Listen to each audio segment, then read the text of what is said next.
Merry Christmas, everyone. It is August 25th, and we're here to bring you another Christmas inspiration on the 25th of the month. And if you check out the link in the description box below, all the others who are participating this month will be included in the description. So this month I decided to do a scrapbook layout, and I was inspired by a quilt that I saw on Pinterest. And I just went into Pinterest and I Googled Christmas quilts, and they have a whole bunch of different ones that come up. And I thought this one was great because it was basically 2 by 2 squares going around.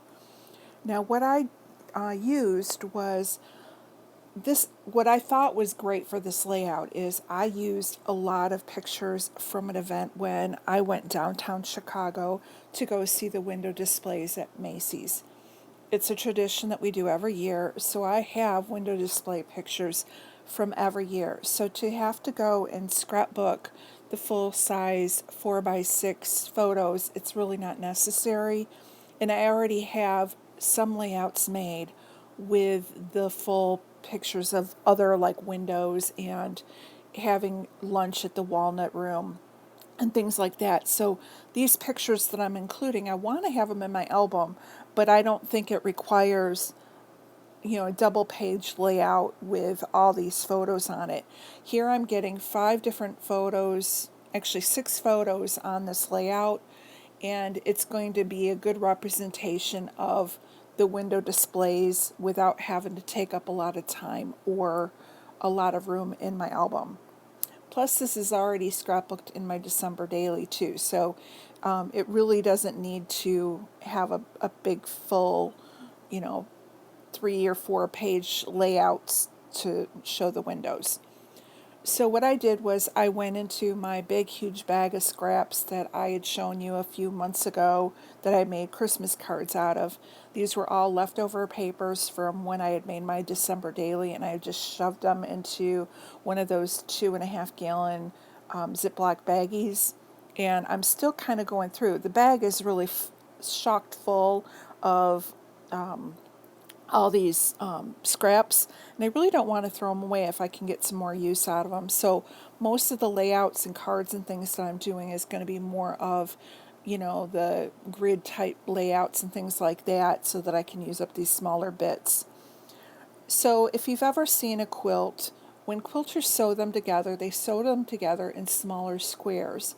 And when the whole quilt is pieced together, they will then run it through the sewing machine, and they will quilt it between the layers. And sometimes they'll do a pattern on it, or sometimes they'll do a straight stitch, but that's what's called quilting.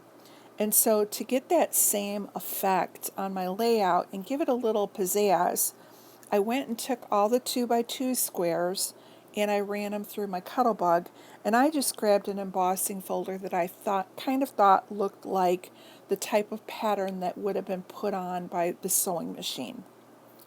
Now it did shrink up my 2 by 2 squares a little bit, and I had debated about running the pages through the embossing folders first and then and cutting them after they were embossed.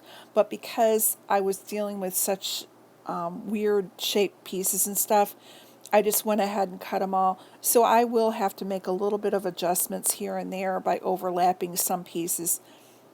Quilts aren't perfect, scrapbook pages aren't perfect, I'm not perfect, so I'm good with having the imperfections in my layout. If you're somebody that can't deal with it and you have that OCD where it all has to be aligned perfectly, you may want to go and emboss your paper first and then cut out your 2 by 2 squares to allow for the little bit of shrinkage that you'll have from the embossing. So here I'm going through and I'm just laying out what I want for my pattern. So if you looked at the example that was from Pinterest, they have 5 squares going across, 5 squares going down, making a ring around the star pattern in the middle. So what I'm trying to do is mimic that ring that's going around the outside edge. And in it, they used a lot of different pattern papers, and they tried to divide it between the greens and the reds. So that's what I'm doing here.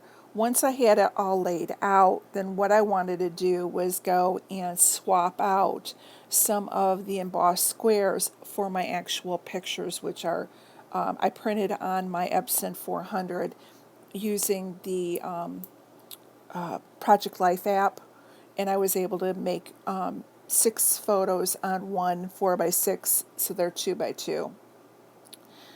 So here I am, I'm just going through, and now that I kind of have what I want, I'm fitting them all in. And again, some of them I have to kind of wiggle and finagle, and after I have it all down, I will have to go and trim it up.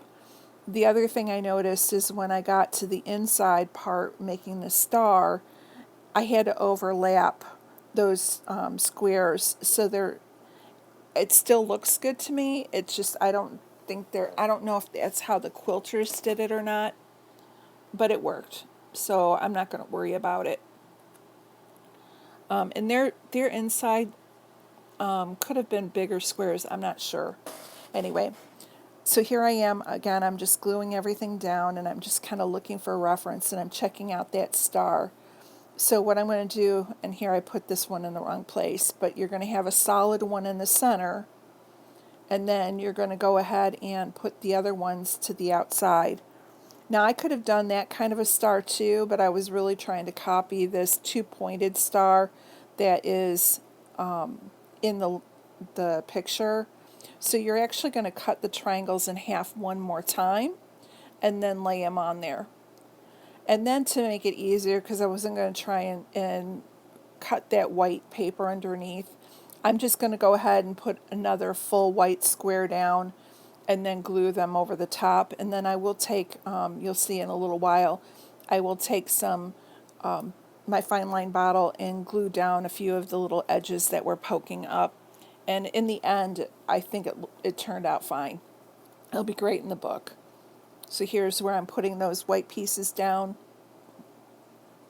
And you can see with that texturing on there, it really gives it that quilted look like you would see on a homemade quilt. Now I'm going to be mounting this on white cardstock because I wanted to again mimic what I saw in the Pinterest inspiration. And their quilt was a white background with the rings on it. So I knew I was going to mount it on the white, but it just wasn't standing off enough that I felt. So I'm going to grab a paper pad out of my stash that I have right next to me, and I just grabbed a green piece of paper out of the pad, and I'm just going to mount it on there and just put a very thin frame around it, just so that pops off the white background, and it kind of, when you look at it, it brings this whole ring into one piece that's then mounted onto the white cardstock. So here's where I'm cleaning up those edges because of the pieces not quite matching up. And again, I'm sure that's from the shrinkage from embossing. And then I'm just going to go ahead and glue this down. And of course I used a ton of ATG, and I am going to cut it wrong. It just kind of cut on an angle, so you're going to see me try and rip it back up again. But the nice thing is it's underneath the paper, so no one will know that I struggled other than you guys. And I was still seeing a little bit of the white core from the paper, so I took my walnut stained distress ink and just went around the edges and trying to clean it up. So here's where you can see I really kind of messed up that edge. So I'm going to go in and struggle for a minute, but I'm going to go and try and clean it up. And it's still not perfect, but again, if I was sewing a quilt, my quilt wouldn't be perfect, because trying to sew the absolute perfect, lining everything up, if it's a true homemade quilt, not one from you buy in the store, they'll even have little imperfections. That's what makes them homemade. That's what makes them special and made from love. So I'm not going to worry about that the top left-hand corner was a little bit off. It's fine. So now I'm just going to go ahead and center this on my white paper, and you can see how that green matting just brought it all together and then had it pop off that white. And it looked like, instead of it looking like a bunch of individual pieces plopped down, it now becomes one whole piece. So to embellish it, I decided to go into my 12 by 12 sticker sheets that I have. I just have them in a storage box on my Calyx Cube. And I grabbed out all the ones, again, that I used with my December Daily, and I'm just going to kind of go through and see if I can match the color tones, because some of my sticker sheets are the brighter red, and this is more of the warmer country red. And so I'm just kind of looking through to see what will go with it.